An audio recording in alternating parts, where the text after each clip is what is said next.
ووصفتنا لليوم هي سلطة. مين ما بدوقها عندي دايما بسألني كيف بعملها. هي مو كتير صعبة بس فيها مكونات كتيرة، وبتقدروا تعتبروها وجبة فيها دجاج وفيها ذرة وفيها جبنة، كتير فيها أشياء.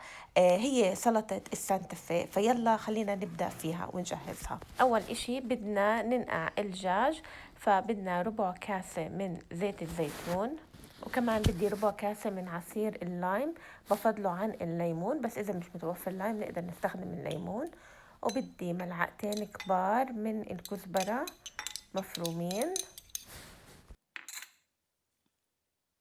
وبدنا كمان لنص ملعقة صغيرة من الفلفل الأسود، ونص ملعقة صغيرة من الريد كراشت بابر، وثلاث ملاعق صغار من بهارات الفيهيتا،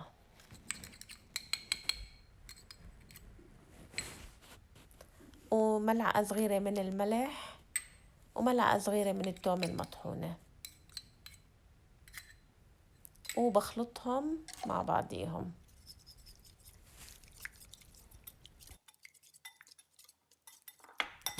وهلأ بدي أنقع صدور الدجاج بالخليط اللي عملناه وأتركهم تقريبا نص ساعة.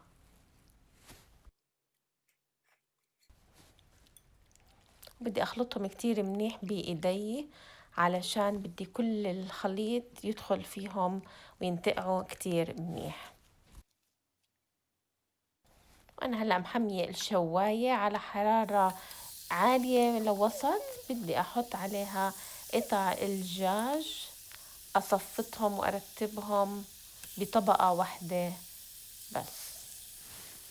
بدنا نسكر عليهم ونشيك امتى بيجهزوا. تقريبا انا عادة بياخدوا معي 10 دقايق. اول ما يبدوا يحمروا بشيلهم وبحطهم على جنب.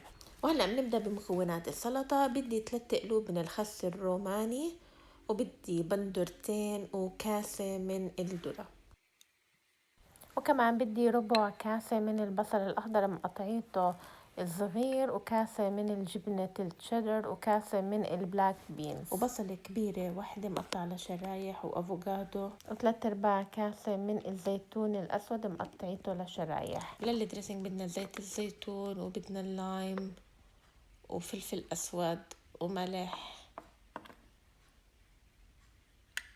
وتومة مدقوقة، وريد كراشت بابر، وكزبرة. هاي هي أغراض الدريسنج. وللتزيين بدنا تورتيا ستريبس. وأول إشي بحب أنا دايما أبدأ بالدريسنج. بدي ربع كاسة من اللايم، وثلث كاسة من زيت الزيتون. أنا دايما بفضل اللايم أي إشي مكسيكان، بيعطي طعم كتير كتير كتير أذكى من الليمون، بس إذا مش متوفر طبعا بنحط الليمون. بدي أحط كمان ملعقة صغيرة من الملح، وملعقة صغيرة من التومة المدقوقة، وملعقة كبيرة من الكزبرة المفرومة، ونص ملعقة صغيرة من الريد كراشت بابر، ونص ملعقة صغيرة من الفلفل الأسود. ومنحركهم كتير منيح، ومنسكرها، ومنحرك كمان مرة، ومنتركها على جنب. هلا على صحن التقديم بدي أفرد طبقة من الخس الروماني، بوزع البندورة والذرة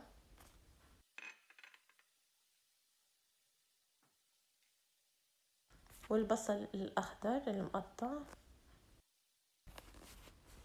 والزيتون المقطع لشرايح، والبلاك بينز، والبصل المقطع لشرايح،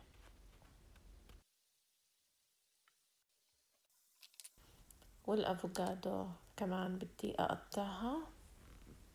دايما أنا بخلي الأفوكادو لآخر إشي علشان إذا تعرض للهواء راح يتغير لونه. وبحاول أول ما أحطه على السريع أحط عليه الدريسنج عشان يحافظ طبعا على اللون.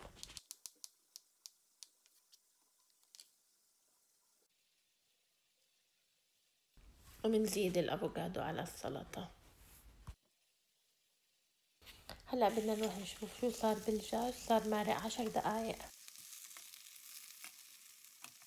بننقلهم على صحن وبنخليهم يرتاحوا من 5 ل10 دقايق.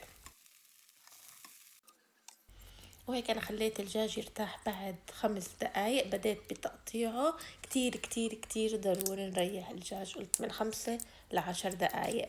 ليش؟ علشان الدجاج كله فيه بكون جوسز. بدي أخلي هذه الجوسز to settle down. فإذا قطعته رأسا رح يفقد هاي الجوسز، رح يصير يابس، رح يبطل طريق، ببطل زاكي. فبليز ريحوه 5 دقايق على القليلة قبل ما تبدوا تقطيعه لما بدكم تضيفوه للسلطات. وكمان ما بدي أضيف الدجاج بكون كتير سخن، أضيفه على السلطة وهي باردة. كل المكونات اللي فيها باردة فرح تخرب السلطة. وبعد ما ضفنا الدجاج بدي أوزع الجبنة التشيدر الصفراء، وبدي أرجع أحرك الدريسنج وبوزعه على السلطة.